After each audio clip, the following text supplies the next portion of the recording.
यरमोक एक गैर मारूफ दरिया है जो हुरा की सतह मुर्तफा से निकलकर पेचो खम खाता हुआ दरियाए उर्दन में गिरता है।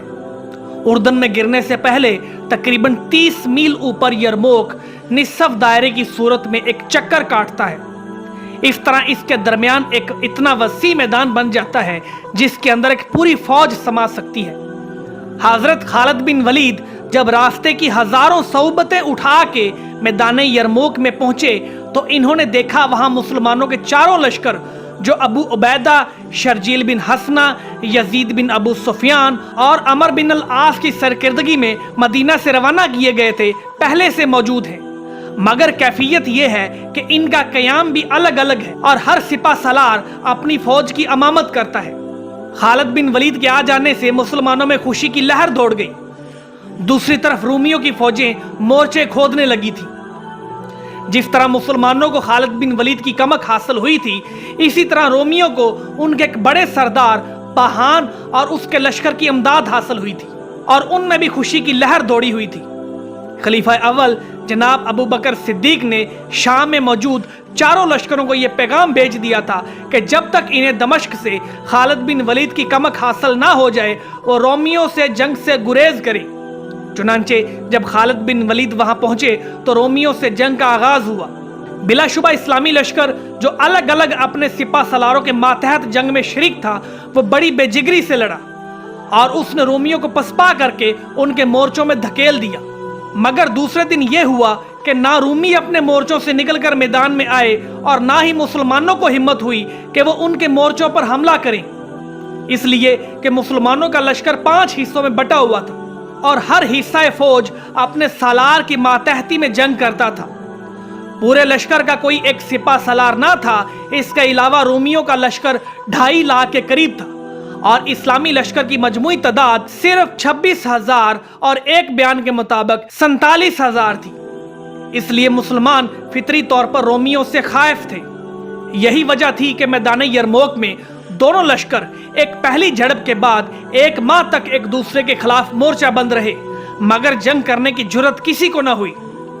खालिद बिन वलीद जो सबसे ज्यादा ज़हीन और तजर्बाकार सिपा सलार थे, इन्होंने फौरन अंदाजा कर लिया कि अलग अलग कमानों के तहत दुश्मन से मुकाबले में मुसलमानों को कोई फायदा ना होगा, क्योंकि एक तो दुश्मन का लश्कर उनसे 5 गुना ज्यादा है, दूसरा ये कि वो एक सिपा सलार के तहत मुश्तरका जंगी हिकमत अमली के तहत लड़ते हैं, जबकि मुसलमानों की 5 फौजें अलग अलग 5 सिपा सलारों और 5 हिकमत अमलियों के तहत जंग करती हैं। इससे मुसलमानों को उल्टा नुकसान होगा।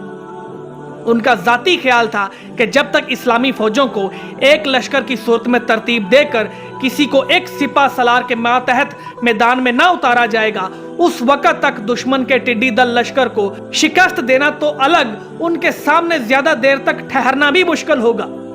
चुनांचे एक दिन इन्होंने इस्लामी फौजों के चारों सालारों को अपने खैमे पर मदऊ किया और खुदाए बुजुर्गों बरतर की हम्दो सना के बाद कहा, आज का दिन अल्लाह के अहम तरीन दिनों में से एक है।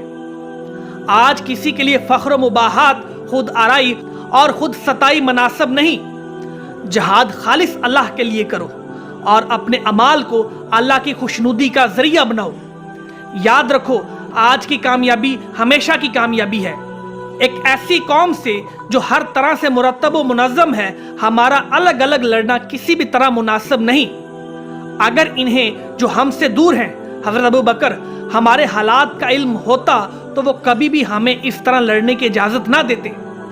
बेशक हमें उनकी तरफ से कोई हुक्म तो नहीं मिला, लेकिन हम और तुम उसे इस तरह अंजाम दें गोया हमारे खलीफा और उनके खैर खाहों का हुक्म है। नाजरीन, हजरत खालिद बिन वलीद की तकरीर सुनकर तमाम फौजियों के अमीरों ने यक ज़बान होकर कहा, आप ही फरमाइए, इस सूरत हाल में हमें क्या करना चाहिए। आपने फरमाया, जनाब अबू बकर ने हमें इस ख्याल से यहाँ भेजा था कि हम ये मुहिम आसानी से सर कर लेंगे। अगर इन्हें मौजूदा हालात का इल्म होता तो वो हमें अलग अलग ना रखते बल्कि इकट्ठा रखते।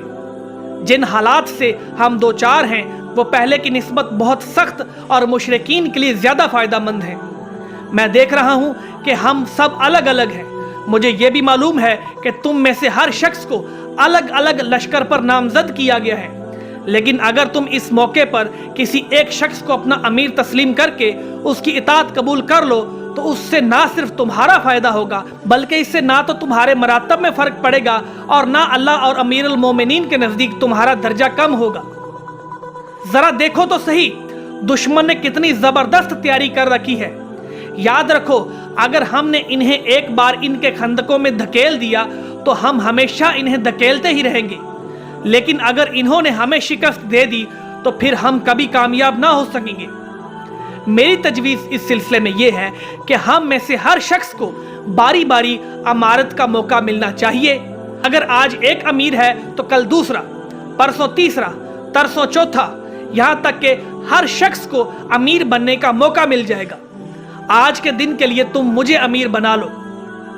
नाजरीन, खालिद बिन वलीद की राय इंतहाई माकूल थी। तमाम अमरा इससे मुत्तफिक हो गए और पहले रोज के लिए इन्होंने खालिद बिन वलीद को अपना अमीर नामजद कर दिया। उनका ख्याल था कि यरमौक की यह जंग काफी तूल खींचेगी और हर सलार को अमीर लश्कर बनने का मौका मिलेगा। नाजरीन, खालिद बिन वलीद ने अमीर लश्कर होते ही अपनी हिकमत अमली इस तरह तरतीब दी जो अरबों के लिए बिल्कुल नया तजर्बा था। आपने लश्कर इस्लाम को 38 हिस्सों में तकसीम किया। इस तरह हर हिस्से में तकरीबन 1000 से जायद लश्करी थे। हजरत खालिद बिन वलीद ने फरमाया, हमारे दुश्मनों की तादाद बहुत ज्यादा है। इसके जवाब में हम लश्कर के छोटे छोटे बहुत से हिस्से करके मैदान में यूं फैलाएंगे कि दुश्मन को हमारी सही तादाद का अंदाजा ना हो सकेगा और वो ये समझने पर मजबूर हो जाएगा कि मुसलमान उसके मुकाबले पर बहुत ज्यादा लश्कर लाए हैं। खालिद बिन वलीद ने कलब में 18 दस्ते रखे। अबू अबैदा को इसका सरदार मुकर्रर किया। इन दस्तों में अकारमा बिन अबी जहल और काका बिन अमर भी शामिल थे। मीना पर आपने 10 दस्ते मुकर्रर किए। इन दस्तों में शर्जील बिन हसना भी थे। मिस्रा पर भी 10 दस्ते मुकर्रर किए। इनकी कमान यजीद बिन अबू सफियान को दी गई। हर दस्ते का अलग अलग सरदार भी था जो मीना, मिस्रा और कलब के सरदारों से अहकाम हासिल करता था। इस तरह खालिद बिन वलीद ने लश्कर के मीना, मिस्रा और कलब पर ऐसे सरदार मुकर्रर किए जो शुजाअत और दलेरी में अपनी मिसाल आप थे। मसलन काका बिन अमर, अकारमा बिन अबी जहल, अयाज बिन गनम, हाशिम बिन अतबा और अब्दुर्रहमान बिन खालिद बिन वलीद। हजरत खालिद बिन वलीद के बेटे अब्दुर्रहमान की उम्र उस वक़्त 18 साल थी। लश्कर की इस तरतीब के अलावा जनाब खालिद बिन वलीद ने एक हरअवल दस्ता भी बनाया जिसके सरदार कियास बिन असीम मुकर्रर हुए। काजी की खिदमत हजरत अब्बू दरवा के सपुर्द हुई। कारी हजरत मकदाद मुकर्रर हुए जो सूरह अनफाल जिसमें जहाद का जिक्र है पढ़ पढ़ के लश्करियों को सुनाते थे। समान के हफाजती दस्ते की सरदारी अब्दुल्ला बिन मसूद को अता हुई। नाजरीन, खालिद बिन वलीद के इन इंतजामात से ज़ाहिर होता है कि इन्होंने लश्कर इस्लाम में जोश खरोश पैदा करने के अलावा इसकी तरतीब इस अंदाज से की कि दुश्मन के दिल में मुसलमानों का खौफ पैदा हो गया। चुनांचे उसके जासूसों ने वापस जाकर बताया कि मुसलमान लश्कर की तादाद लाखों से ऊपर है। दोनों तरफ सफ अराई हुई तो तिबले जंग पर चोट पड़ी और मौत अपने पर फैलाए मैदान यरमौक पर छा गई। जनाब खालिद घोड़ा बढ़ाकर लश्कर में पहुंचे। अबू अबैद बिन जरा इस हिस्सा के सलार थे और उनकी मैयत में काका बिन उमर और अकारमा बिन अबी जहल जंग के लिए तैयार और हुक्म के मुंतजिर थे। जनाब खालिद ने अबू अबैदा से कहा, आप काका और अकारमा को दुश्मन पर बढ़कर हमला करने का हुक्म दीजिए। जनाब अबू अबैदा ने हमले का हुक्म दिया। काका और अकारमा ने रजिज पढ़ते हुए घोड़ों को एड़ी दी और लश्कर इस्लाम का कल्ब तेजी से दुश्मन पर जा पड़ा। जंग की आग भड़की और पूरे मैदान में फैल गई। घोड़ों की हनहनाहट और नेजों और तलवारों की झनकार के अलावा कोई आवाज कान पड़े सुनाई न देती थी। थोड़ी ही देर गुजरी थी कि रूमी लश्कर के कलब का सरदार जर्जा घोड़ा बढ़ाकर अपने लश्कर से निकला और दोनों लश्करों के दरमियान आकर पुकारा, खालिद बिन वलीद मेरे पास आए। खालिद बिन वलीद कलब फौज में मौजूद थे। इन्होंने अबू अबैदा को लश्कर संभालने का इशारा किया और खुद घोड़ा बढ़ाकर जर्जा की तरफ चले। फिर वो उसके इतना करीब हो गए कि घोड़ों की कनौतियों से कनौतियां मिल गईं। खालिद बिन वलीद ने दरियाफ्त किया, मुझे मुबारजत की दावत देने वाला तू कौन है? اس نے متانت سے جواب دیا، میرا نام جرجا ہے، میں رومی لشکر کا سردار ہوں۔ جناب خالد نے کہا، میں تمہیں پہلے حملے کی اجازت دیتا ہوں تاکہ تمہیں یہ ارمان نہ رہ جائے کہ تم مجھ پر حملہ نہ کر سکے۔ جرجا نے اسی سنجیدگی سے کہا، اے خالد، میں تم سے جنگ کرنے سے پہلے کچھ سوالات کرنا چاہتا ہوں، بشرط یہ کہ تم ان کے جوابات صحیح دو۔ خالد بن ولید نے جواب میں کہا، اے جرجا، خالد اپنے دشمن کے مقابلے پر جھوٹ نہیں بولا کرتا۔ اس پر جرجا نے کہا، میں ایک شریف آدمی ہوں اور تمہیں کریم النفس خیال کرتا ہوں، امید ہے کہ تم مجھے دھوکہ نہ دو گے۔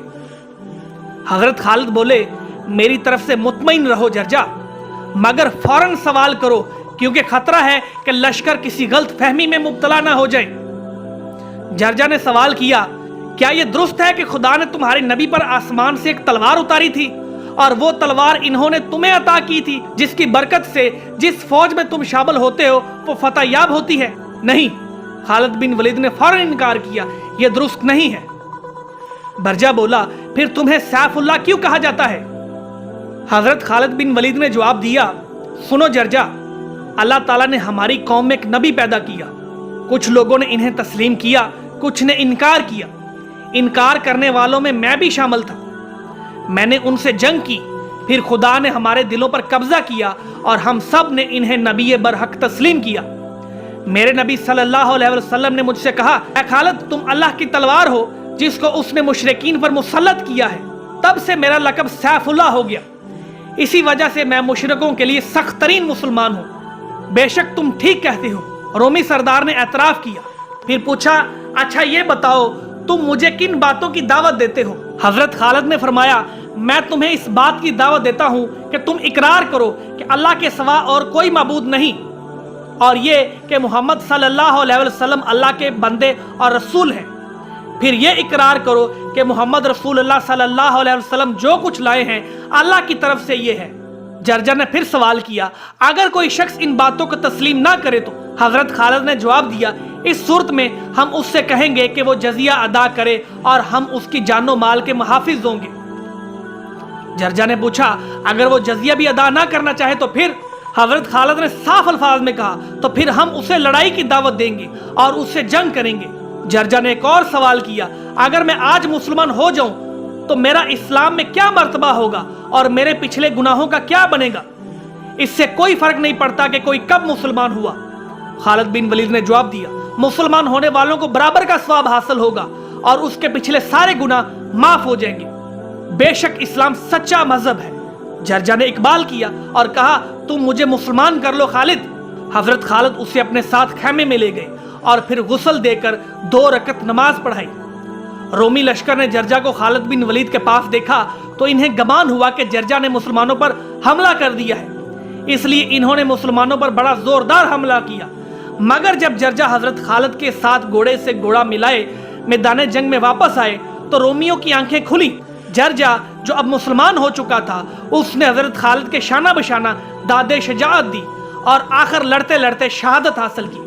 اس کی قسمت میں صرف 2 رکعت نماز تھی، مگر پھر بھی اسے خدا نے شہادت کے درجے پر فائز کیا۔ ناظرین، جنگ کی شدت کی وجہ سے مسلمان باقاعدہ نماز ادا نہ کر سکے اور انہوں نے ظہر اور مغرب کی نمازیں میدان جنگ میں ہی اشاروں میں ادا کی۔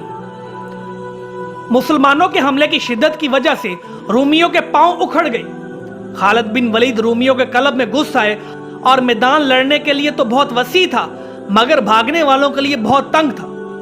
خالد بن ولید لڑتے ہوئے آگے بڑھے تو رومیوں کو بھاگنے کے لیے راستہ مل گیا اور وہ بے تحاشا صحرا کی طرف بھاگ نکلے۔ مسلمانوں نے انہیں بھاگتے دیکھا تو ان کے راستے میں حائل نہ ہوئے۔ خالد بن ولید لڑتے ہوئے آگے بڑھے تو رومیوں کو بھاگنے کے لیے راستہ مل گیا، وہ بے تحاشا صحرا کی طرف بھاگ نکلے۔ مسلمانوں نے انہیں بھاگتے ہوئے دیکھا تو ان کے راستے میں حائل نہ ہوئے، بگھوڑے رومیوں کا جدھر منہ اٹھا بھاگ کھڑے ہوئے۔ ناظرین، رومی سوار تو فرار ہو گئے مگر ان کے پیدل سپاہ کو رستہ نہ ملا۔ اب خالد بن ولید ان کی طرف متوجہ ہوئے تو ان کا صفایا کرنا شروع کر دیا۔ رومی بھاگ کے اپنی خندق میں گھس گئے۔ حضرت خالد بھی وہاں پہنچ گئے تو انہوں نے وقوسا کی گھاٹی کا رخ کیا۔ اکثر رومیوں نے میدان میں ثابت قدم رہنے کے لیے اپنے پیروں میں بیڑیاں ڈال رکھی تھی۔ वो धड़ाधड़ इस वादी में गिरने लगे। चूंकि पैरों में बेड़ियां थी, इसलिए एक गिरता तो अपने साथ 10 को और ले जाता। अंधेरा गहरा हो गया था, लोग खड्डे को ना देख सके। जो रूमी भाग के इधर आते, इन्हें मालूम ना होता कि आगे क्या है, और वो भी इस खड्डे में गिर जाते।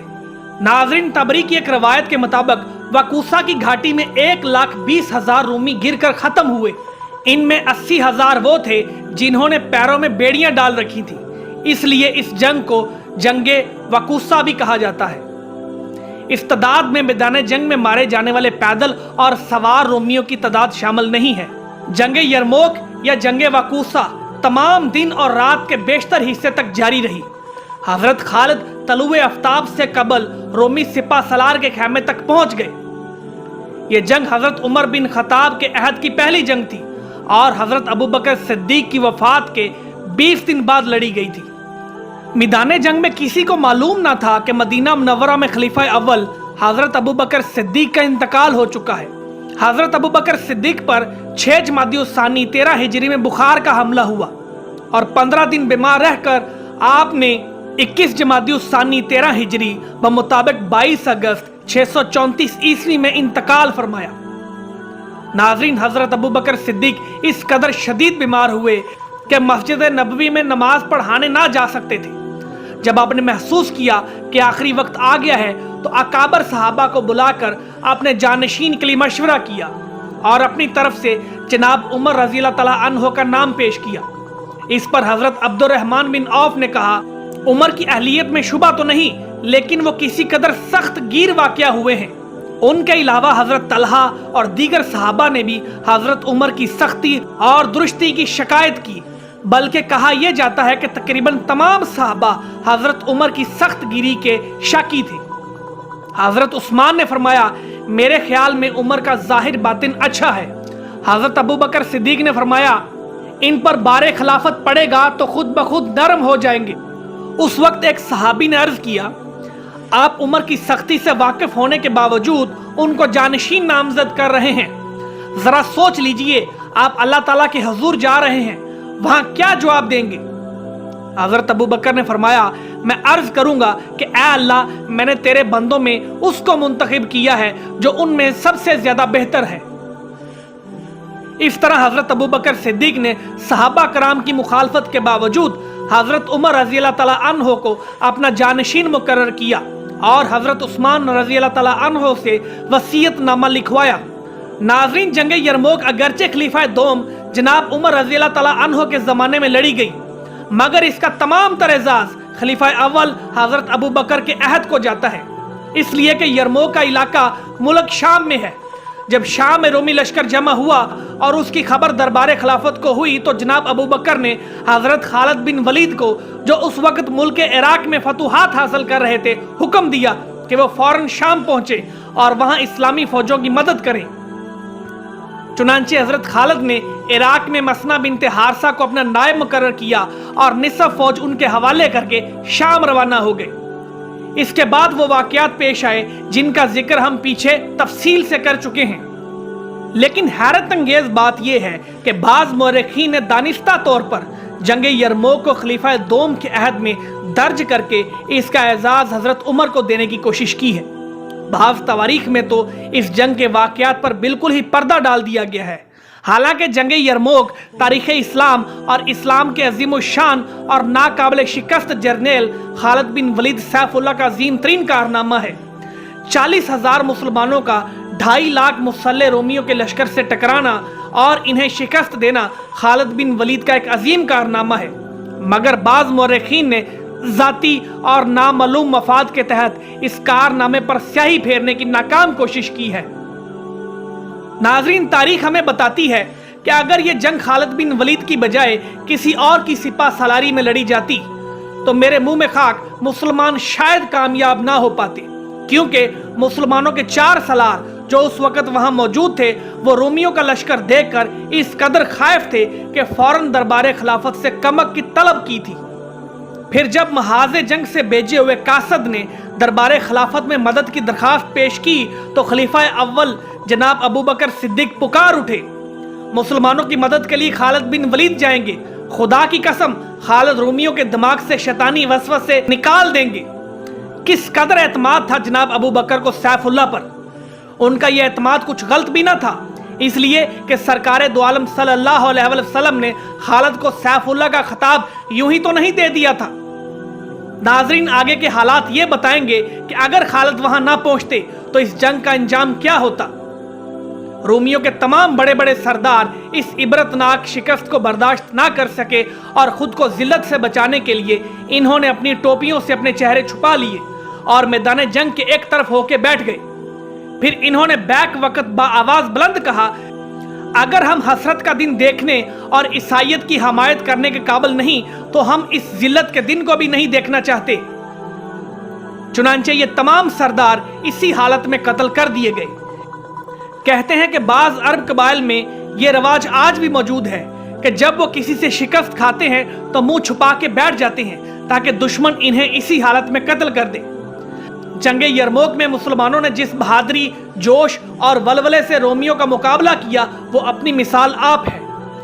नाजरीन, अकरमा बिन अबी जहल ने जब देखा कि रोमियों का दबाव बढ़ता ही जाता है तो इन्होंने पुरजोश लहजे में दुश्मनों की तरफ मुंह करके कहा कि मैं रसूलुल्लाह सल्लल्लाहु अलैहि वसल्लम के साथ हर मैदान में लड़ता रहा हूं, क्या आज की लड़ाई में तुमसे डर कर भाग जाऊंगा? खुदा की कसम ऐसा कभी ना होगा। ये कहकर इन्होंने मुसलमानों को मुखातब किया, मुसलमानों आओ, कौन मेरे साथ मौत के लिए बैत करता है? अकरमा की ये पुकार सुनकर हारिस बिन हशाम, जरार बिन अल-अज़ोर और 400 के करीब शहसवारों ने अकरमा के हाथ पर मौत के लिए बैत की। ये सब खालिद बिन वलीद के खैमे के सामने इस बेजिगरी से लड़े कि इनके खून से जमीन लालाए जर हो गई। इनमें से अक्सर ने जामे शहादत नोच किया और जख्मी होने से तो कोई भी ना बचा। अकरमा और उनके बेटे अमर बिन अकरमा शदीद जख्मी हालत में हजरत खालिद बिन वलीद के पास लाए गए। जनाब खालिद ने अकरमा का सर अपनी रान और अमर बिन अकरमा का सर अपनी पंडली पर रख लिया। फिर देर तक हजरत खालिद दोनों बहादुर बाप बेटे के चेहरों से खून पूंछते रहे और हलक में पानी टिपकाते रहे। इस जंग में सिर्फ शहसवारों और बहादुर पैदलों ही ने अपनी शुजात के कारनामे नहीं दिखाए, बल्कि खवातीन इस्लाम भी इस जंग में कमाल सरफरोशी से जख्मियों को पानी पिलाती और उनकी मरहम पट्टी करती रहीं। बाज खवातीन, जिनमें हजरत खौला बिन्त अल-अज़ोर का नाम सरे फरिश्त है, उन्होंने बाकायदा जंग में हिस्सा लिया और ये खवातीन अपने मर्दों के दिलों में जोशीले अल्फाज के साथ गैरत और हमीयत के जज्बात भड़काती रही थी। जंगे यरमूक में मुसलमान शोहदा की तादाद 3000 थी। इनमें सहाबा करम 1000 थे, जिनमें बदरी सहाबा 100 थे। इस जंग की सबसे अहम बात यह थी कि इस जंग के दौरान ही मदीना मुनव्वरा से हजरत उमर का कासद 2 खबरें लेकर मैदान यरमूक में पहुंचा था। नंबर 1 हजरत अबू बकर सिद्दीक की वफात की खबर और नंबर 2 हजरत खालिद बिन वलीद की माजूली और उनकी जगह अबू अबैदा की तकर्रुरी का हुक्म। नाजरीन, जब लोगों ने कासद को देखा तो उससे मदीना के हालात पूछना शुरू कर दिए। कासद अक्लमंद था, उसने मौके की नज़ाकत को देखकर कहा कि अल्लाह ताला का शुक्र है कि मदीना में हर तरह की खैरियत है और तुम्हारी अमदाद के लिए मदीने से मजीद फौजें आ रही हैं। लोगों को मुतमईन करके कासद जनाब खालिद को तलाश करता हुआ उनके पास पहुंचा और इन्हें मदीना के हालात, हजरत अबू बकर सिद्दीक की वफात और जनाब उमर का बहसीयत खलीफा दोम तकर्रुर और खलीफा दोम ही का खालिद बिन वलीद को सिपा सालारी से माजूल करके उनकी जगह जनाब अबू अबैदा के तकर्रुर का तहरीरी हुक्मनामा जनाब खालिद को दिया। फिर उसने जनाब खालिद से कहा कि मैंने लश्कर वालों को आपकी माजूली और हजरत अबू बकर सिद्दीक की वफात के बारे में नहीं बताया, क्योंकि इससे लश्कर इस्लाम पर बुरे असरात मुरतब हो सकते थे। जनाब खालिद बिन वलीद ने कासद की दूर अंदेशी की बहुत तारीफ की, क्योंकि इन दोनों खबरों के ऐलान से लश्कर बददिली का शिकार हो सकता था। इन्होंने हजरत उमर का हुक्मनामा कासद से लेकर अपने तुर्कश में डाल लिया। यह हुक्मनामा उनके तुर्कश में उस वक्त तक महफूज रहा जब तक जंग यरमूक खत्म न हो गई और जिसे जनाब खालिद बिन वलीद ने अपनी जंगी हिकमत अमली से जीत न लिया।